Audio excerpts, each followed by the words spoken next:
And what I felt is, yes, of course, we have the option. Do we want to live by our own stories, the stories we invent for ourselves?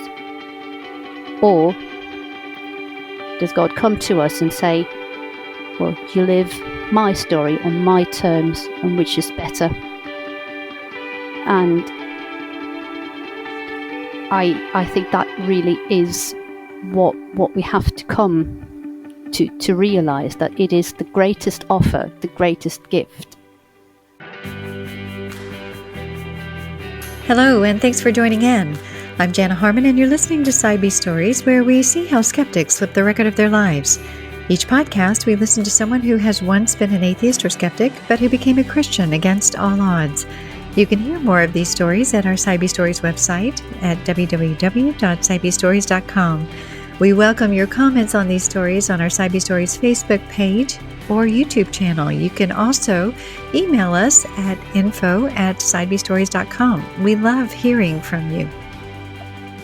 Also, please know that many of these former atheists have made themselves available to talk with anyone who has questions about God or faith. If you'd like to connect, again, please email us at info@sidebstories.com and we'll get you connected. We live in a culture that tells us that we must create our own story, that we must create ourselves, our own identity, our own purpose, that we have the freedom to create our own truth for ourselves and the power and personal authority to make it true. We also live in a time where there are many different stories that we choose to believe in, many religions who tell different stories answering the big questions of life: how we got here, who we are, where we're going, why we're here, what's right and wrong, why things seem to be broken, and how things can be made right. How do we navigate all of these choices? How can we know which story is true?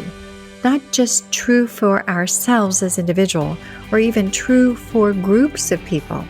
How do we know that what we believe is not just a story, a myth, but what is really true? After all, we all want to be part of a bigger story, something that is grander than ourselves, something that is true and life-giving. You see, the irony is that even though we desire ultimate freedom to choose our own story, our own destiny, to create our own reality, the harder it is to actually live in a self-created world, because whatever we decide is true for us bumps up against the real reality, the true truth. A true truth seeker searches for what is really real, what matches with reality. In today's story, former agnostic Josephine Thomas was a trained explorer.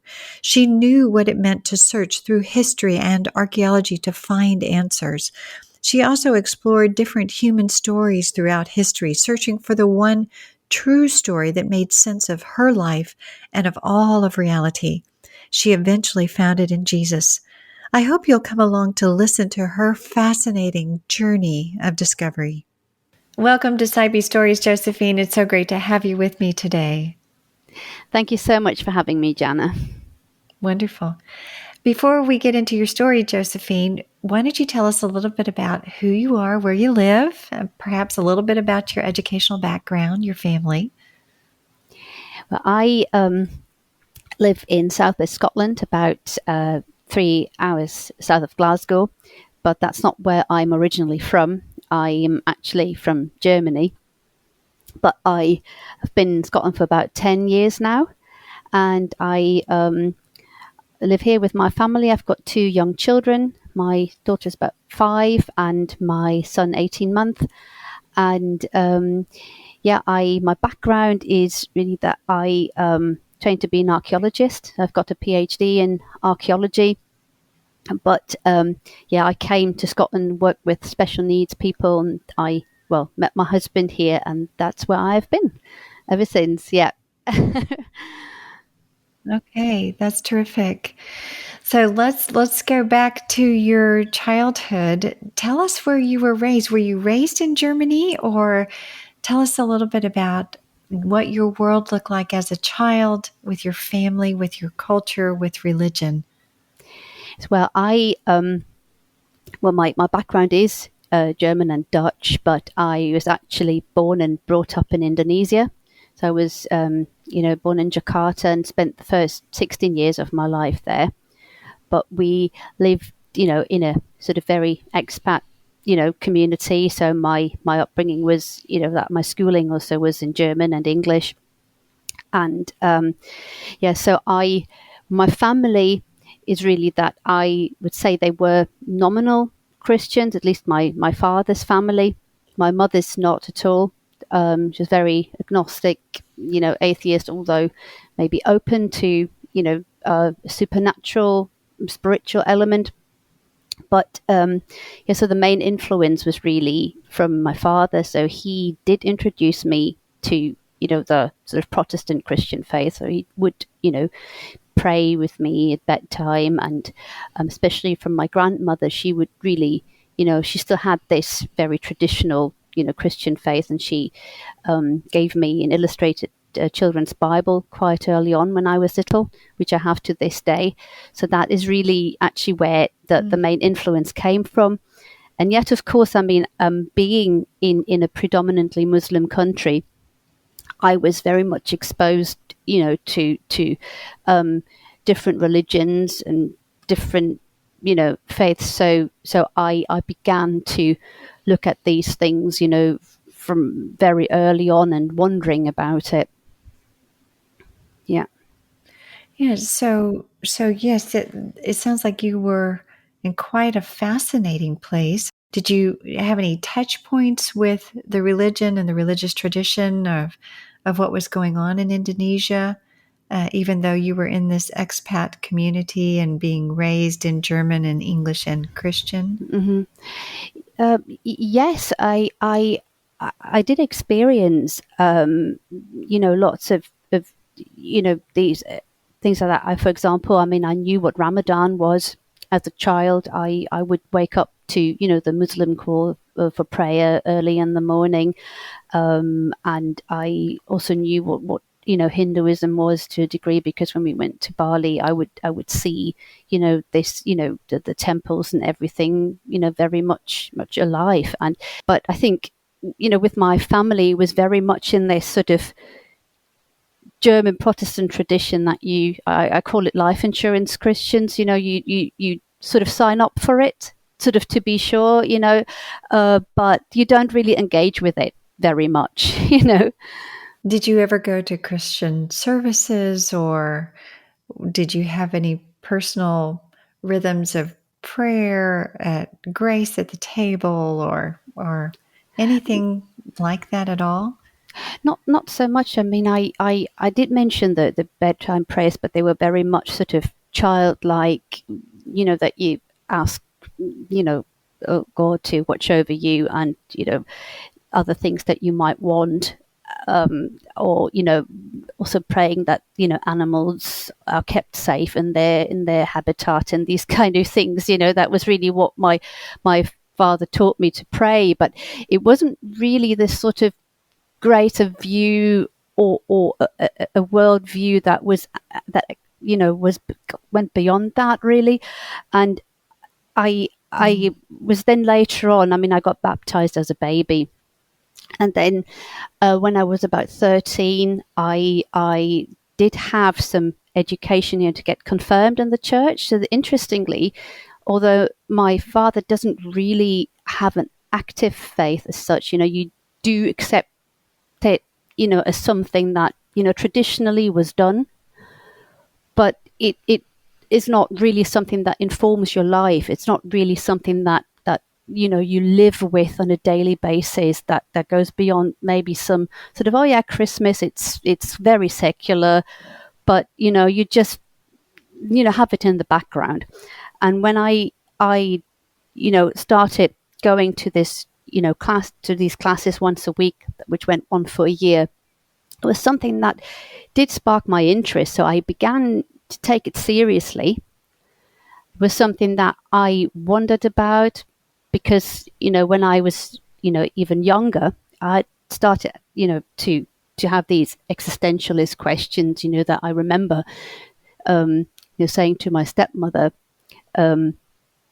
oh, isn't it strange that I am me? And she was just a bit sort of taken aback and thinking, so what's strange about that? But it was really that when I was about 9 or so, I began, wondering about these things and actually getting a sense of really my own sort of limitation, my mortality, if you will, really very early on, and somehow a sense that something is just not right. And so when I started having this sort of more formalized education, what I discovered was that there weren't really any clear answers. It was really in this German tradition of higher criticism that everything is allegorical. So you approach the Bible as something that is, sort of wisdom teachings, but it's not really anything tangible. It's not really, it can guide us, but, it's not something that somehow keeps us safe or is in any way of any other use, really. And I remember during that time really formulating my own version of Pascal's wager, although I didn't really know about it back then. It was this idea that I thought, okay, either it's really true, or it's something that somehow just helps me to get by and get through life and not be too afraid. And then that's the only purpose, there's no other reason for it. And I found that so bleak and so, yeah, that actually, that's when I began, looking into other things under the influence of my stepmother, really, who was very much into New Age and did all these things like Reiki and everything. And that I read a lot about these kind of things then. And, also the idea of reincarnation and all the rest of it that really began to take root, in those days. And yeah. And really, so I drifted away because there weren't really any other answers, that were satisfying. And of course, you were looking around and you were observing other religions. Mm-hmm. What were you considering those and just all of religion kind of different stories that weren't necessarily true? Were they all in the allegorical camp as well? That whatever their story is, it's just a story. So were you becoming skeptical of all of that? Yes, I think I was. I was really, despite the fact that my schooling, it was really the religious education was Christian. Interestingly, it was really that I began to wonder, really, in this sort of pluralistic sense, really, to think, well, are all of us wrong, or who is actually right? Is it the same God? What are we talking about? And of course, back then, I came to the conclusion that somehow it must be, although of course I don't really think that way now anymore. Back then that was the only explanation I got, and the problem is really that nobody could help me through this sort of confusion or this conundrum to think what is actually the right path. And that actually became completely arbitrary. It's almost as though, yeah, well, it doesn't really matter, whatever feels right for you. And I did not find that satisfying at all, because there was no actual, intellectual rigor either, or it wasn't really something that also satisfied my heart. So I was really at a loss, to think, well, I don't want to believe something that's maybe not true, only because it feels all right, because it makes me happy. I really want to rely on something that I have good reasons to believe in.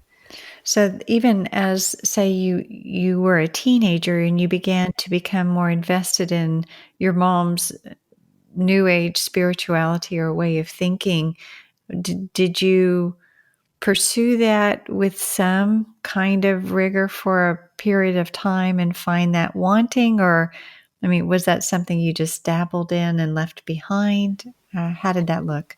Yes, I was really sort of dabbling in it a little bit, and I did explore lots of these things. I remember reading books about all of this.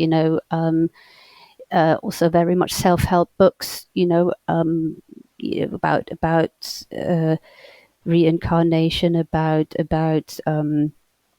even Wicca and these kind of things, everything, these nature religions, and thinking, okay, we go beyond everything that's old, in a way. And that's also the time when I started to be very interested in history, in archaeology, in these kind of things, and the Celts and the Vikings and everything really sparked my interest. And I really somehow looked to connect to this, and that began actually in my early teenage years, that somehow I was looking for answers. I wanted to know, where we are coming from, where we're going. And I thought maybe that there would be answers, if I went back in history. So where did the quest end or take you, I guess? Did it take you farther from belief in God and religion, or did it take you more towards belief? Actually, really away from it, because, like I said, it was really this feeling that it was completely, a matter of opinion, and it didn't really matter. It was a totally private thing, and I think, in Europe, that is very much the case. That nobody actually really openly speaks about it, especially if you're Christian, and that's the tragedy, really, that it's something that you hide. That's something that you do, maybe not even, amongst your family members. You don't really talk about it very much. It's also almost something, that is not, intellectually respectable. And the time, when I then went on to university to study archaeology, I really experienced quite a long period of time where I was totally lost, really, in this quest, and quite sort of fearful of what I might find. And it was almost like a time where I deferred this, that I said, yes, I've got lots of questions, I want to know about it, but where do I look first? Who can sort of give me the answers? And it's really this sort of sense of being so lonely, really, and in this isolation, because, like I said, you're not really supposed to talk about it very much. You will get, a wry smile and just thinking, okay, well, whatever you want to believe, fine for you, but that's not something we talk about here. Yeah, that would be a very isolating experience and discouraging, I'm sure, in many regards. You're wanting or searching for answers, but there's seemingly no resource or no person to help guide you towards that end. And I find it interesting too that you were venturing more into history and archaeology, which are, I guess, especially archaeology, a bit more tangible kind of source of the grounding. I mean, literally speaking, grounding of reality there, in terms of not, metaphysical ground of reality, but hints of things historically that could perhaps, on your quest to search for something, like you say, that's true for everyone. You just want to get something tangible that you can believe in. And so what did you find in your quest, historically, archaeologically? What were you finding as you were kind of putting the metaphysical on the background and searching more for the tangible? Yeah, I mean, that's really, it became such a great disappointment, really, because I didn't really find what I was hoping for. I don't really know what I thought, as a teenager, what kind of sort of connection or this sort of almost ancestral sort of connection, that I was looking for. But it actually only sort of went further into this sort of almost despair to think, I also vividly remember a conversation with two professors and it was about, this question, really actually about, spiritual dimension and the afterlife and everything. And I just remember one of them saying, yeah, how many bodies have already disappeared? And I just sat there thinking, oh, right, and it's almost as though, that really drove me back into this. How could you to believe in a bodily resurrection? That's also because now, of course, looking back, is that it had not been taught in a way that I could deal with it. Of course, now I would say, okay, I've got answers to that. I can sort of, really look into the historical evidence of what actually happened in Jerusalem, 2,000 years ago. There, I was just really at a loss and think, okay, I don't know how to answer that, and it was just, I don't know really that I remember even mentioning it, to a friend, and all you got was really, what are you talking about? It's almost about, I can't, understand how anybody could still believe anything like that or something. And yet there was something really that was actually one of my first catalysts. And it was when I was working in France, on a excavation, and we were coming back. It's 2004, that was. And the strange thing is, what happened to me then is that I was about 23 at that time, and I had a very, very strong, I was moved emotionally. I was thrown into something that I can only describe as really existential fear. And that was towards the end of it. And I began to sort of suddenly, after many, many years, to pray again. And the strange thing was that on the way back, we had a terrible, terrible accident. And the girl next to me got flung out of the minibus and got so severely injured that she ended up with, severe brain damage. And, that she's blind. And I don't know how she is now. I've got no contact anymore. But I only broke my arm. And there was other three people in the car as well. Then I remember being in hospital, and it just really sort of washed over me in this wave that I thought, I have to change my life. Because prior to that, I was just really, like I said, I lost my way. I did lots of things, that, just lots of broken relationships, partying, all the sort of typical thing that you do actually as a student, sadly enough. And that was really somehow that I thought, okay, I've got to do something. And after that followed a period which was strangely so happy, because I really slowed down. I somehow also felt this sort of, I somehow wanted to go to church again.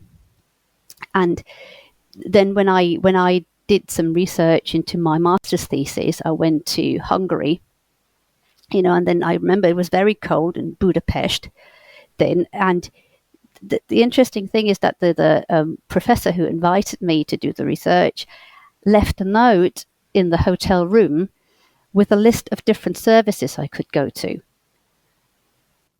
And I just thought, okay, this is very strange, why would he do that? And so I ended up going to a German language, a Protestant Lutheran, service. And it was just this strange feeling, almost like coming home. It was this sort of, I haven't been to this kind of thing for almost 10 years.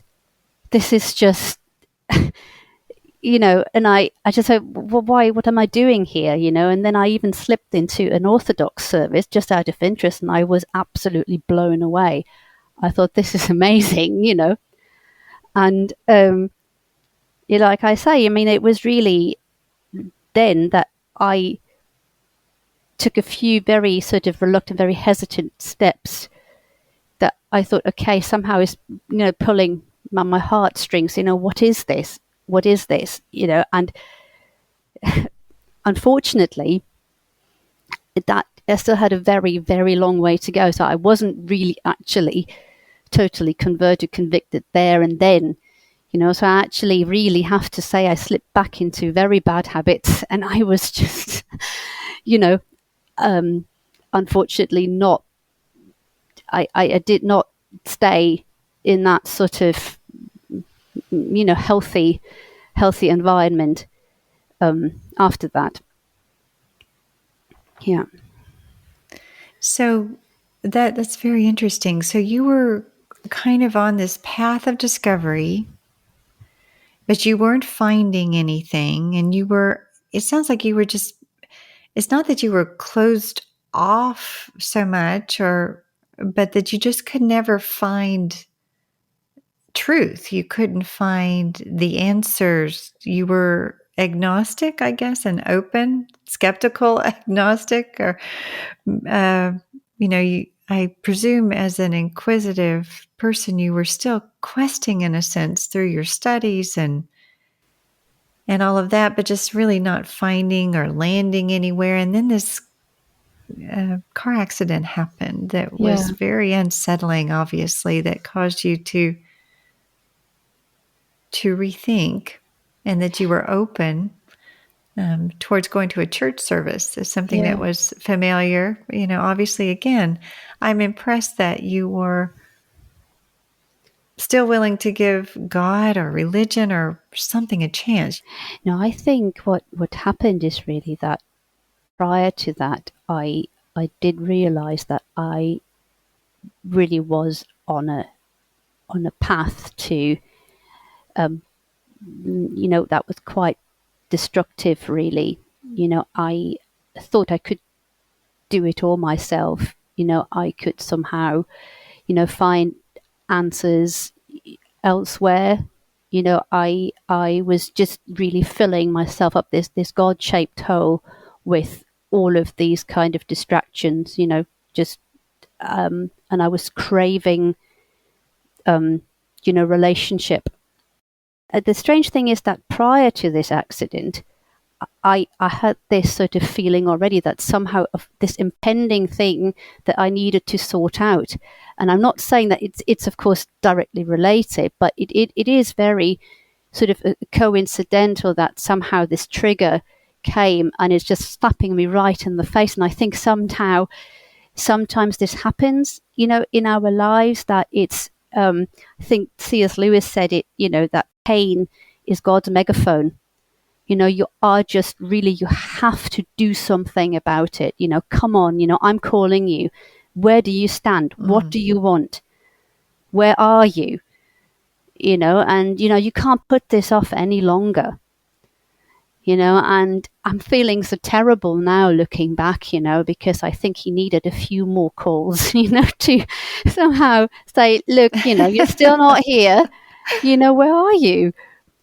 Because, I mean, we're talking about this is a very long time ago, almost 20 years, and there were other, times where I was again forced to readdress this thing, and yet somehow back then there was something that happened, it happened that I think, okay, I will reconsider this and I want to find out, I'm going to look into all of these different things because somehow there has to be something that will give me an answer. Yeah. So it was just a refreshed kind of desire to seek after what was true. And so when you got that list of the service times, that was an easy direction to head, I guess, to, okay, let me go try this again. Right. Yeah. And what happened next was that I was in a relationship with somebody who was totally not not hostile maybe, but quite sort of apathetic in a way to religion. And I have to say it's because, I mean, when you in Germany, I mentioned it earlier, I think, with this sort of tradition of higher criticism, that it's not even questioned as an option. Wow. It's really, you just get a blank face at what are you talking about? I mean, that's a non-question. It's really, Right. religion or something, I mean, or belief in something that just simply doesn't exist. It's laughable, Mm. and he was Right. like that, and I still remember saying to him, look, yeah, but I mean, it's Christmas. I'm still going, and he looked at me like, huh, what? And, um, and yeah, but for some reason I still did. Mm. And it's, Right. yeah, I mean, there was somehow hope, I think, hope that it would come back and that I would somehow understand it, because what I did know was I didn't fully understand it. I couldn't, and Mm. I think that's really where I was at that point in time. And I was even pushed even more into this sort of, okay, right, I have to look into it even more. Yeah. Yeah, it's in a strange kind of compelling, against the flow, right? You were going against Hmm. um, common thought, cultural thought, even your partner, who obviously didn't esteem it at all. How did you approach this quest that then you started on? I pursued my Right. PhD, and I was working so hard, and it was just only work, and I was totally stressed, and I really lost so much weight. I'm quite a sort of petite person, but I was even thinner then, so much so that a doctor said to me, look, you really need to make sure you gain some weight, really, and but I was really, in those years, it was again this sense of isolation, of this God-shaped hole again, and I really had a quite a bad depression around about 2010, which was also the peak of my thesis, where I had to do most of my research. And I remember, I just had, sometimes I went home at about 11 o'clock at night or something, and just grabbing something to eat, and then after 5 or 6 hours sleep, back to the office again. And I yes, and I was on my own and trying to do that, you know, and I then remember these questions popped up again, and then I really started to look into, more of the sort of scientific side of you know near death experiences and all this, sort of thing. And around about that time, Mm. this book from Tim van Lommel came out, and I started reading about this, because I was really thinking about it deeply, thinking, okay, well, but what are we? Who are we? What actually is the meaning, the purpose of my life? What am I doing here? What where does all this work actually lead to?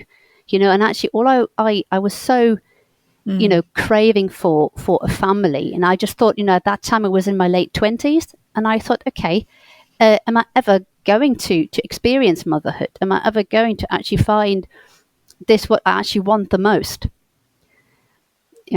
And that was a very, very difficult time for me. Yeah. Well, yeah, I mean, pursuing a PhD, you're by yourself, you're working these long hours, and I can understand, having experienced a little bit of that, it's extremely difficult.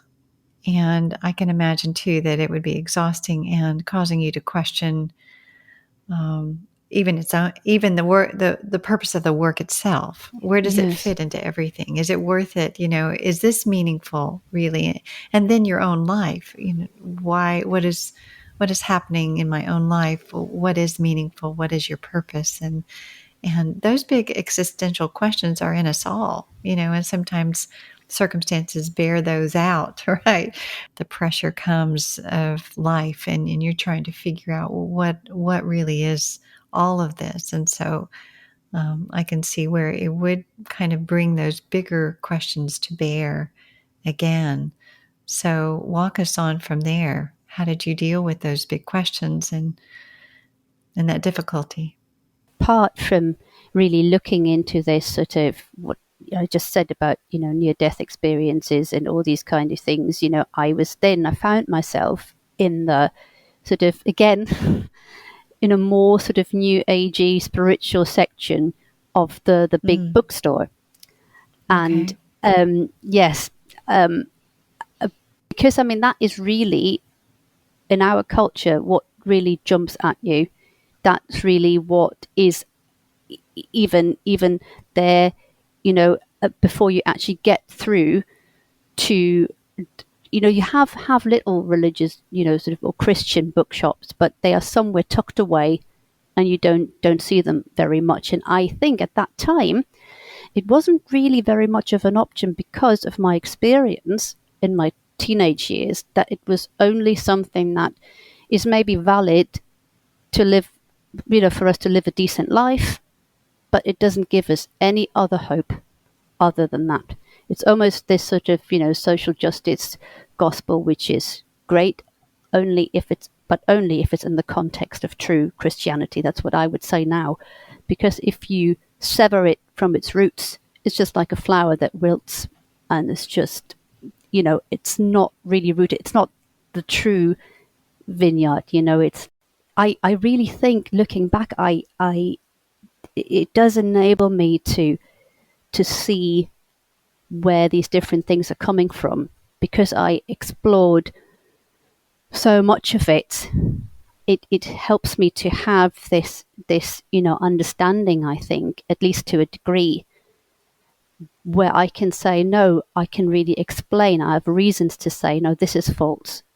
And this seems to me a far better representation of reality. This is far closer to what we really experience, of which we have, evidence and even proof sometimes. And that's what I'm actually thankful for, because despite all the pain, I now know that really I was walked through it. I was never, he never let go of me. And yeah, so but that wasn't the end of it. That was only another step. I'd like to take a break to let you know about some additions we've been making to these Side B Stories episodes that give you more than one way to benefit from them. First of all, we've been recording these podcasts on video as well as audio. So if you're interested in seeing as well as hearing these amazing stories of atheists and skeptic conversions, hop on over to our Side B Stories YouTube channel. We have been posting the last few episodes in video and plan to continue doing that for all new episodes, as well as working our way backward through our Side B Stories catalog as well. Just go on over to YouTube and search for Side B Stories, and you should find the stories and videos there. Secondly, for those of you who would like to read these Side B conversion stories, we have also been transcribing each episode to make it easier to look back on their journeys in print. If you're interested in this, most of the episode transcripts, except for the most recent few, are now available on the C.S. Lewis Institute website. That's www.cslewisinstitute.org. Again, we are a podcast of the C.S. Lewis Institute, and that's why this connection. So once you go to the C.S. Lewis website, look for resources, select podcasts, and there you'll find Side B Stories. Under each story, find and select where it says More Info, and there you'll find the transcripts. We hope to have all of these up on our Side B Stories website soon as well. Now, back to our story. So you went into the bookstore, Yeah. and you were drawn more again towards New Age. And But you're talking about using terms like exploring, which Yes. certainly what an archaeologist would do, but in a different kind of genre, right? In a different direction, you're exploring towards truth. You're exploring towards God, and so you found your way through and are out of the New Age towards more traditional forms of Christianity or apologetics, or what did that look like? Yeah, the interesting thing is really that at that time, I decided, okay, I'm going to finish this because I really don't like to, do things only, halfway. So I said, okay, I'm going to finish off my PhD. I really want to, but I'm not going to stay here. I have to somehow change, my life. And I had this urge to then go traveling. Then after I completed my PhD, I went to Mongolia to teach English at a school there. Wow. And I remember one of the teachers there, she had very recently been, convicted and had become, a very evangelical Christian. And it's also due to lots of Korean missionaries there that it's the fastest growing religion in Mongolia. And Okay. and she asked me if I wanted to come. And I said, yeah, okay, I'll come. And she took me to this service, and of course I did not understand a single word, but there was also another amazing man, and he leant over and, asked me, and he had this, spoke English with an American accent. It was lovely. And he said to me, and he was Korean, and he said to me, do you want me to translate? And I said, no, thank you. It's okay. And he just looked at me and said, yeah, you'll understand. Your heart will be moved by the grace of God. And I just sat there, and I just, my tears streaming down my eyes, just relieved on my face. And I was just like, okay, why are you doing this again? And I had no idea why I was there, and somehow still I know I had to be there, because that was another nudge, Right. was another sort of, come on, yeah.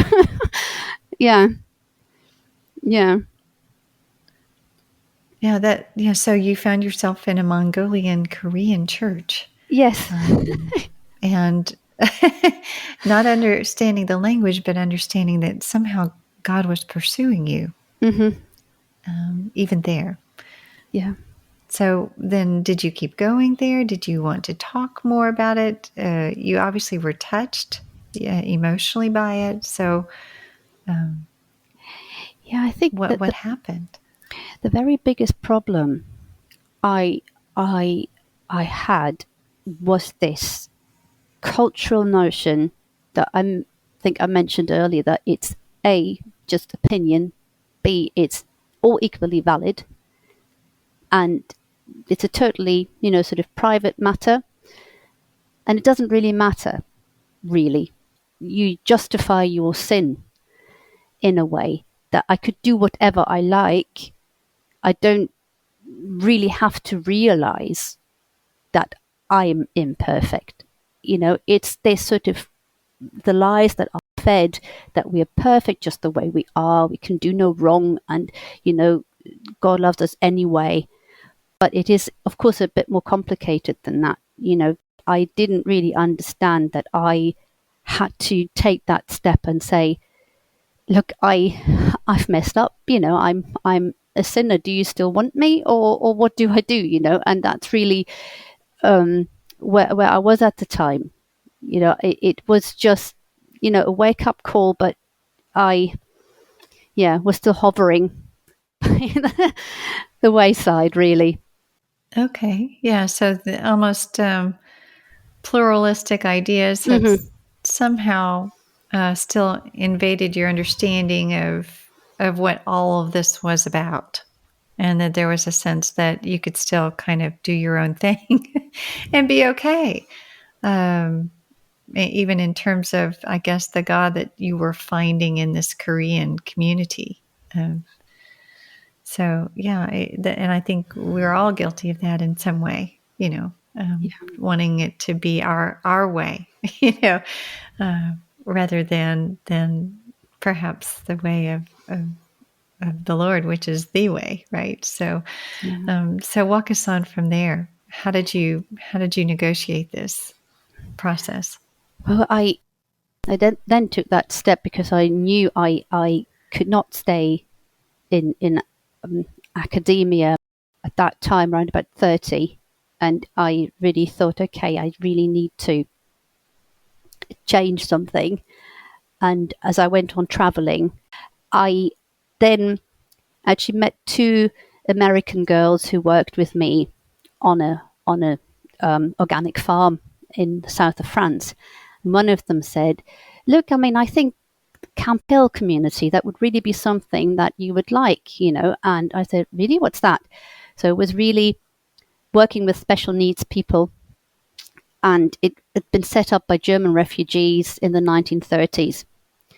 And they came to Scotland and set up this, idea that you could live, with special needs people in a community and have them sort of integrated into day to day life, and so that they could actually also live a fulfilling life amongst us.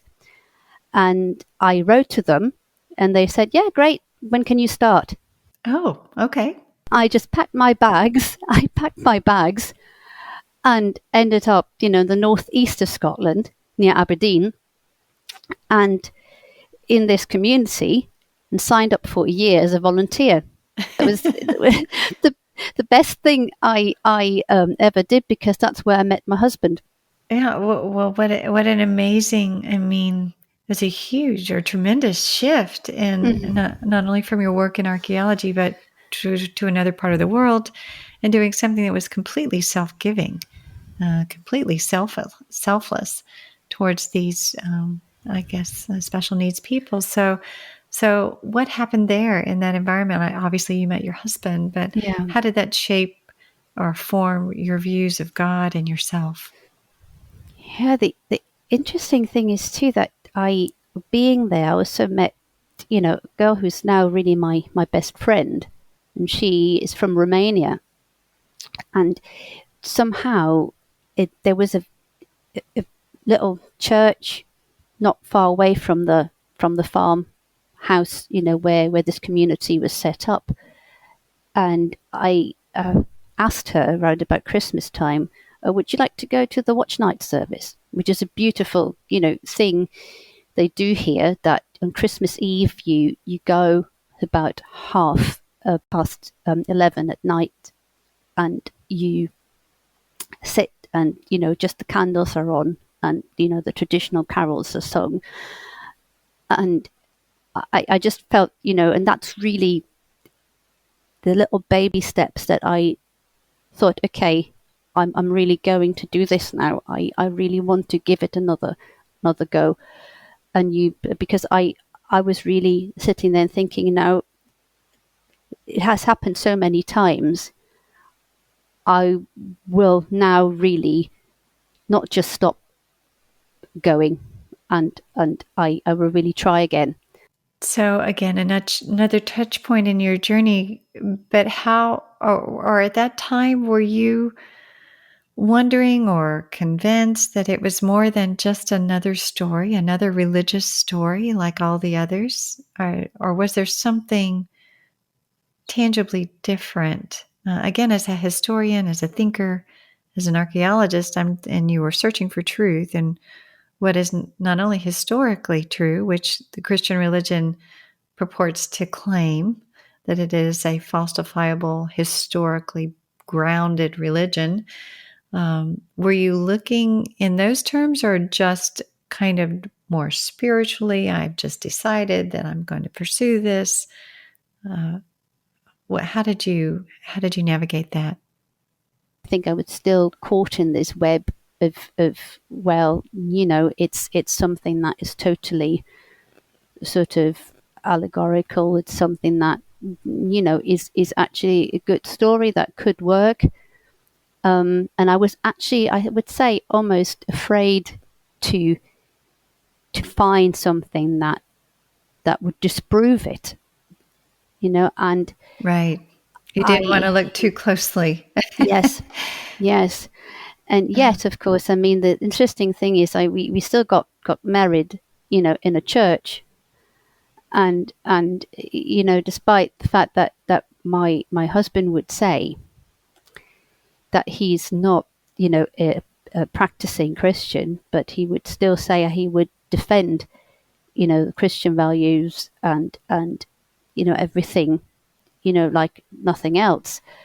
And I think I was then sort of led along that path to explore it further, which also led to that later on, about 6 years ago, I started going to a Quaker meeting because I thought that would be something that might suit me, in a sense that I thought it is not too steeped in these very traditional things, although now I know that that's actually what I needed. And it's but that's how I started going to a Quaker meeting in about 2017. Yeah. And so that set you on a little bit more, I guess, again, historically grounded, or more, I guess, a thirst for understanding a little bit more with regard to Christianity as more than just spiritual in nature. Yeah, and unfortunately, I mean, the Quakers weren't really what I hoped they would be, because with them, I think in America you would probably describe them as progressive Christians. And that is, again, I mean, it totally, severed or really cut off from all of that actually made, Christianity a viable, historic faith, really, because that is really just, taking a few of these things that are nice enough. But, a lot of Quakers would also say that they don't even believe in God anymore. It was really something that I realized after spending some time with them. And I think another trigger was really that how can I say, it was really that I experienced some, we experienced real, sort of fertility problems, and I had to go for some treatment in Glasgow, and which took quite a long time. It was very arduous, with lots of sort of hormonal treatments and everything. And I then also lost my first pregnancy, my first baby, and I had a miscarriage in 2016. Sorry. And it was really, really terrible, because I really, thinking back, is instead of then turning to the only one who can actually help and give comfort, I was then again, led astray in such a way that I was then again looking into this sort of what is psychic mediumship, what is all of these kind of things, and it really opened a can of worms. It was absolutely awful what I saw, all these conflicting things. But I mean, my daughter was born in 2018, and that was, of course, such a beautiful blessing, and I was still going to the Quakers at the time. But the worst crisis really hit a bit later than that, and that was actually during the pandemic. And now, of course, you can say, well, yeah, no wonder we all, had to really sort of, it really hit all of us. then I'd, delved in so much into this sort of stuff with after death communication, all these kind of things, and read so much about it that it somehow opened up this sort of black hole, really. And when my daughter was about 2, and that was in 2020, I had such a terrible phase that of depression, of real sort of abject fear. I mean, I couldn't sleep, I couldn't eat. It was I really hit rock bottom. It was so bad that my husband didn't know what to do. He had no idea how to help me, how to it was just that I was paralyzed sometimes. I remember walking about 2 or 3 o'clock in the morning and just not being able to breathe. That I just thought, okay, I'm stuck here. There's no way out of this terror, this terrible, what am I going to do? So that was really the worst time that I had to endure, and I even had to go on antidepressant medication for a while, because that to just help me sleep. And right. Then in early 21, I was pregnant again with my son, and I then said, okay, that was really like the final sort of wake up call. And I remember that so distinctly, that I wrote a letter to the Quakers, telling them exactly why I wanted to leave, that I could not agree with all of the sort of progressive ideas, that I thought they were false, that they were misleading. And I said to my daughter, asked her, and she was only 3.5, and I said, well, Mummy's going to a church. Do you want to come? And she was saying, yeah, okay. And that's in the summer, when I was already heavily pregnant. I started going to church, and they also have a more sort of praise-based, service, which is very, sort of where you can easily take children. And I've been going ever since. And that has totally transformed everything, really. All these other things that I've been speaking about put stop to this, and I started delving into apologetics about, and the main thing, the first book I read, and I know everybody will say, oh yeah, of course, they all say that, Mere Christianity. That's the first book I read, and that was totally has changed my outlook, my everything. This sort of, and one of the main things was really this idea, the moral argument, when I first understood somehow that there is an objective reality which is uncompromised by our whims, our sort of fallenness, our fears, everything. And it is really at that point when somebody who's actually a Baptist minister gave me another book, N.T. Wright, to read. And he said to me, it's no matter what you think, I mean, the truth is still the truth. And that really made me, in a way, stumble into this. And at that point, I just knew, okay, there's no way back. I'm finally, back where or I am where I need to be. And whatever I can learn, whatever I know now, yes, maybe some things, might change with the way I see them, but that's only because my knowledge, my understanding was imperfect at that time. And I can reach out. I am somehow I don't have to look anymore. I don't have to be so afraid anymore.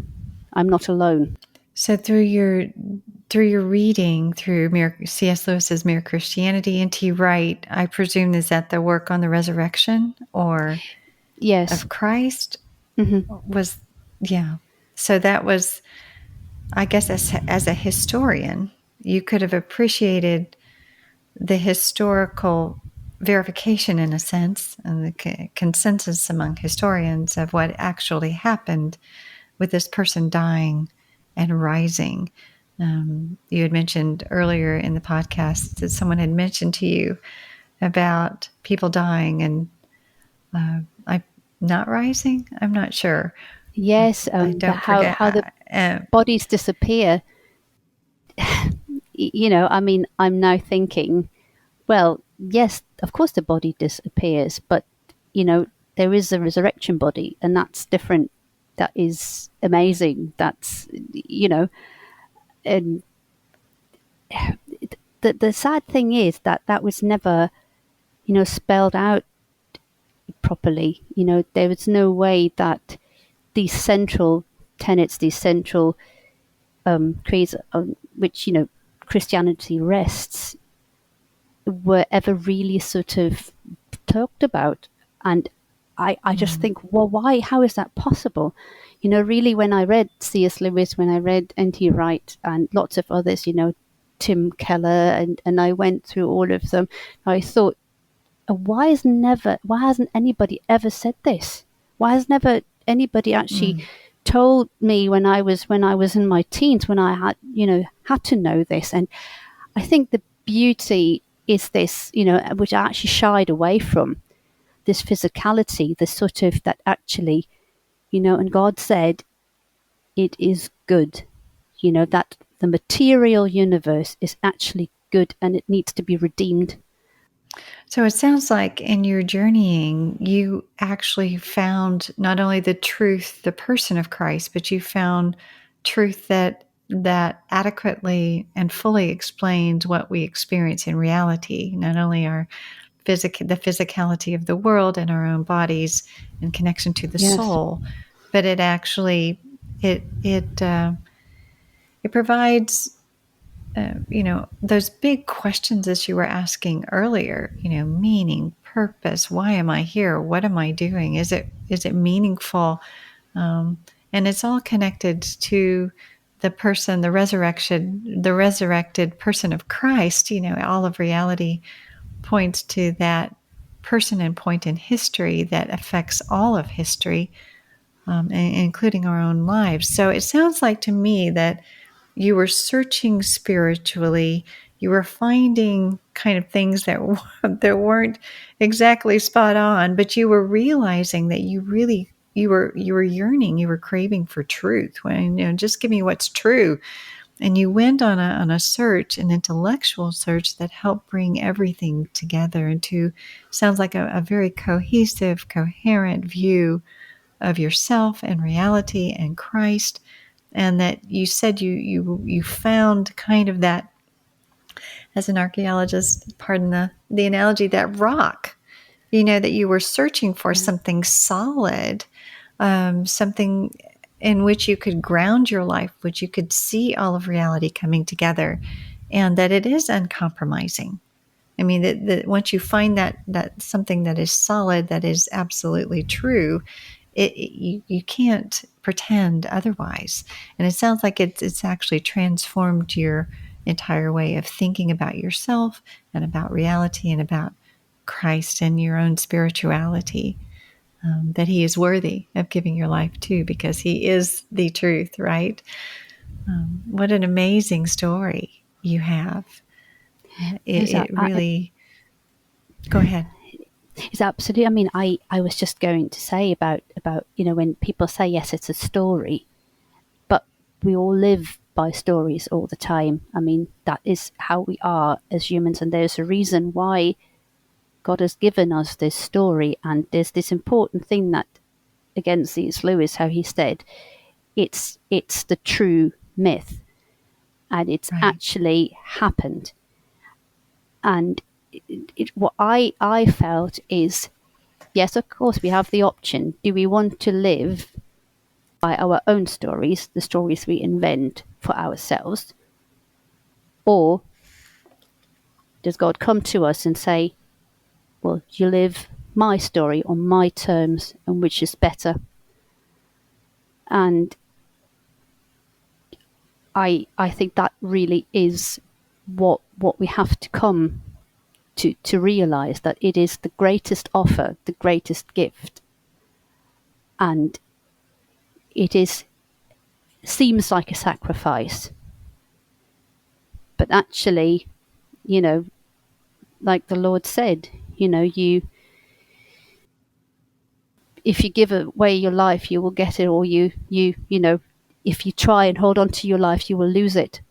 And I'm just trying to formulate it in a way, I'm just paraphrasing, of course, but that's really what I sort of got to. And there's so many other things that, for me, indicate it.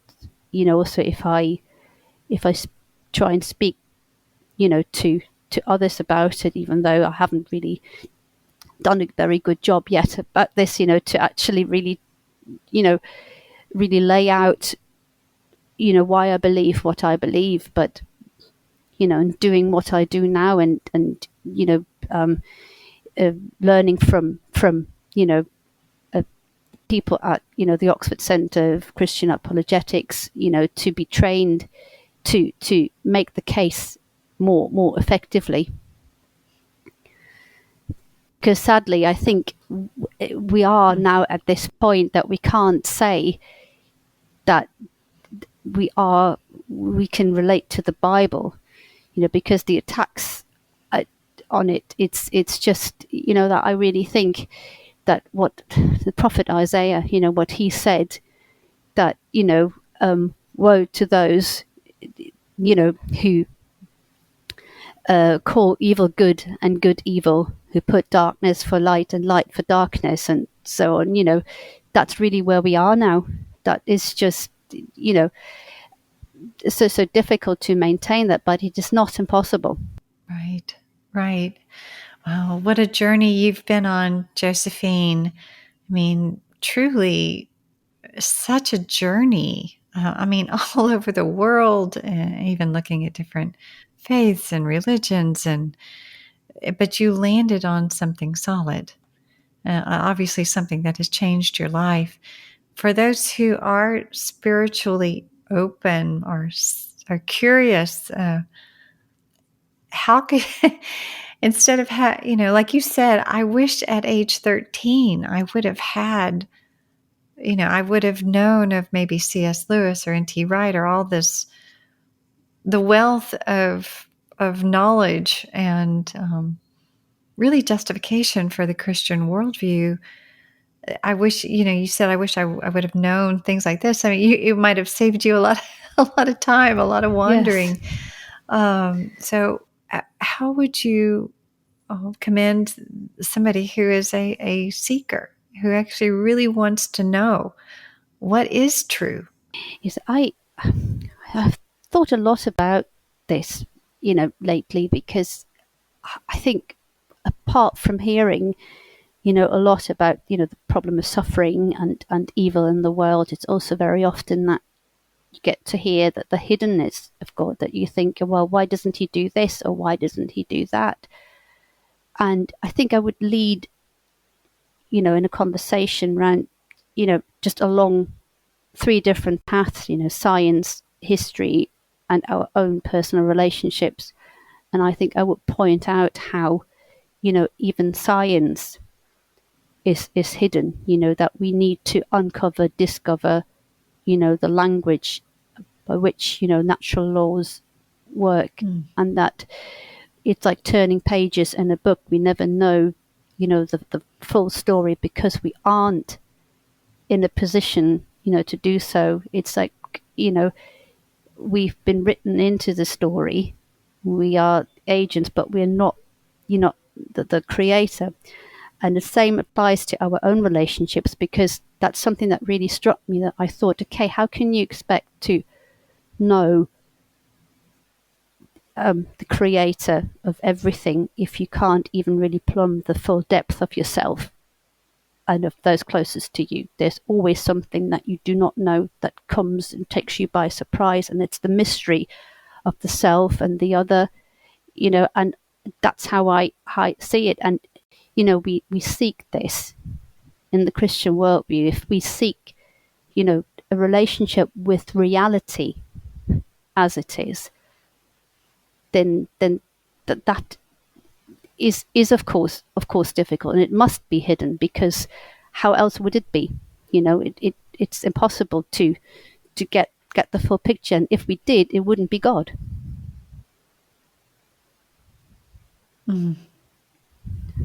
Right. So just it sounds like just opening themselves up to look at science, look at history, look for God, understanding that we are finite, that we won't know everything, and if God is God, who is infinite in every capacity, there's no way that we can reduce him down, and that we could know everything, but yet that the most beautiful thing I think I heard you say there is that he is real. He is the rock of reality, and he wants a relationship with each of us, which I think personally, hits us very, very personally in terms of our own deepest longings. What we want. We want to be known. We want to be fully known and fully loved, and to belong, to be accepted. And he provides and offers all of those things. So I appreciate that. And for the, I think you've done a beautiful job really articulating our need for Christ as sinners, but as someone who used to be, an agnostic, skeptical, unsure looking, a seeker, how can Christians better guide or interact with those who are seekers? I know, like you say, in some the culture is making it increasingly difficult to talk about things like the Bible or our faith because of the negative pushback that we're receiving. But how in this day would you commend us to speak and to engage and to live in a way that really is salt and light? It is a way to draw people to this God who loves them. Yeah, I think that the main thing is that we ourselves really have to realize if we lose God or turn away from him, we really essentially turn away from ourselves, and we totally lose our grip on reality. And I don't know whether it would work that way for everybody, because we all have a unique relationship, and I think that doesn't detract from the fact that he is in himself and he is the same, but through interaction with us, of course, to us, we have our own ways, and I don't mean it in this pluralistic sense at all. I think there's only one truth, but the way, we are drawn to it, for some, it might be this idea that, the historical evidence, that was this for me, that really helped me. And for others, it might be, the realization that maybe it's not a myth, because there's so many evidences really to see that Orthodox Christianity really preceded Gnosticism, even though it's really been fashionable to turn it the other way around. And I think it is very important for us as Christians to realize that we do not have to be afraid about these sort of bits that are leveled against us.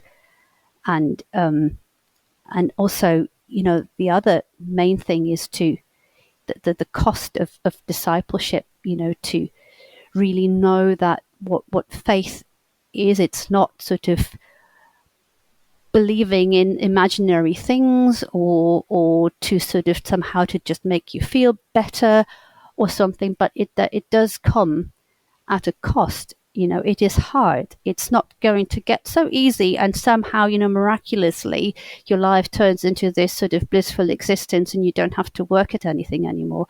Because that is really the sort of, the cheap grace, the billige Gnade, that Dietrich Bonhoeffer spoke about, and I also think what I would say, don't over spiritualize. Don't think everything is just a parable. And at the same time, don't over literalize, because the Bible, always have to remember, it's not just one book.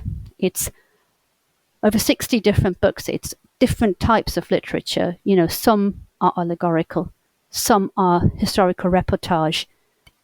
That's what, when we understand that it is, I think we are much better equipped to stand firm, make our case. And that's another thing that really changed it for me when C.S. Lewis said that about faith, that it is the art of holding on to things your reason has once accepted in spite of your changing moods. And whenever I feel down, I remind myself, or I am reminded of that. And that really, really helps me, because I'm thinking, no, don't.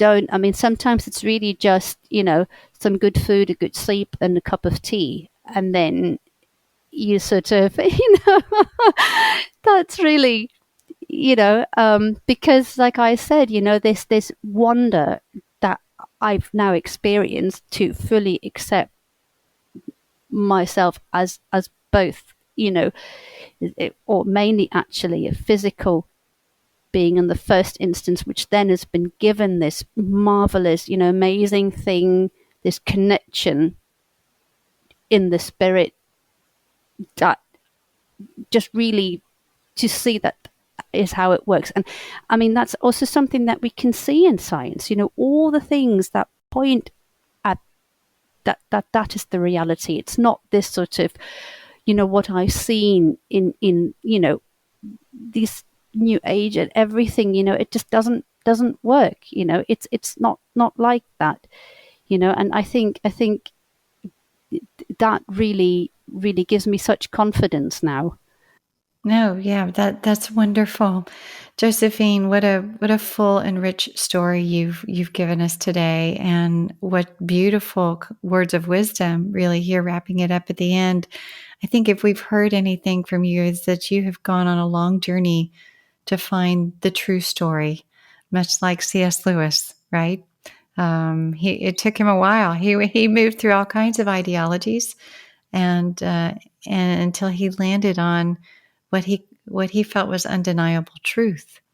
And it sounds like that's where you've landed, to the true God and the true story and the truth of Christ, and that it has been transforming for you. And we're just so very grateful for you to have come on and really been so articulate and really transparent in your story. So thank you so much for coming on and telling the fullness of your story today. I think we're all very inspired, and I know that I am, that I feel more passionate, I think, about even pursuing the truth that is there, So thank you for reminding us about that. Thank you so much, Jana. It's been such a blessing. It's so wonderful to have been talking to you, and I've been such privilege and honor to share my story on this podcast. And I just wanted to say, I mean, I've listened to every single one of the side B stories, and I to everybody, I mean, thank you to all of you who've shared your stories. You've been such an integral part of my journey. I can't thank you enough that you've been, you helped me to come back, or to see what it really is. And the journey's not finished. It's, I just hope there's more wonders to unfold. Thank you. Oh, absolutely. Absolutely. And thank you for that about Side B Stories. It is truly a privilege to bring these stories forward. I can't imagine anything better. So thanks again. Thanks for tuning into Side B Stories to hear Josephine's story. You can find out more about her and her recommended resources in the episode notes. For questions and feedback about this episode, you can contact me through our email, info@SciBeStories.com. I'd like to take a moment to thank our amazing SciBe Stories team for helping with this episode production. That would be Ashley Decker, our producer, Mark Rosera, our audio engineer, Kyle Polk, our video editor for YouTube, and of course, the C.S. Lewis Institute for including us in their podcast network. If you enjoyed it, I hope you'll follow, rate, review, and share this podcast with your friends and social network. In the meantime, I'll be looking forward to seeing you next time, where we'll see how another skeptic flips the record of their life.